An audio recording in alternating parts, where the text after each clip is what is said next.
നീ എന്തിനാളോട്ട് നോക്കി ചിന്തിച്ചോണ്ടിരിക്കുന്നേ? ചുമ്മാ ഇങ്ങനെ കിടന്നു. അങ്ങനെയല്ലല്ലോ, എന്തോ കാര്യമായിട്ട് ചിന്തിക്കുന്നുണ്ടല്ലോ. അല്ലടി, ഇപ്പം ഈ +2 എഴുതാൻ കുറച്ച് നാളുടല്ലേ ഉള്ളൂ. വീട്ടുകാരാണെങ്കിൽ പറ അതെടുക്കുക ഇതെടുക്കുക, എനിക്കാണെങ്കിൽ എന്തെടുക്കണമെന്ന് അറിയത്തില്ല, മൊത്തം കൺഫ്യൂഷൻ. ഓ അതായിരുന്നോ?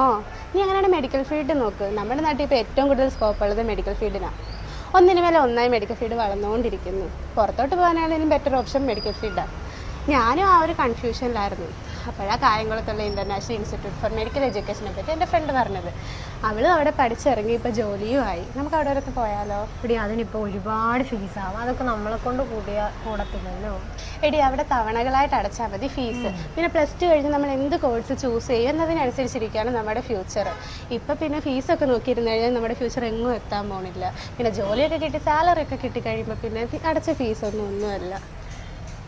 അത് നീ പറഞ്ഞ ശരിയാ. എന്നാൽ നമുക്ക് അവിടം വരെ ഒന്ന് പോയാലോ? നീ ഇന്ന് ഫ്രീ ആണോ? എങ്ങനെ നമുക്കിപ്പോൾ അങ്ങ് പോവാം. അമ്മയോട് ചോദിച്ചിട്ട് ചോദിച്ചിട്ട് വാ.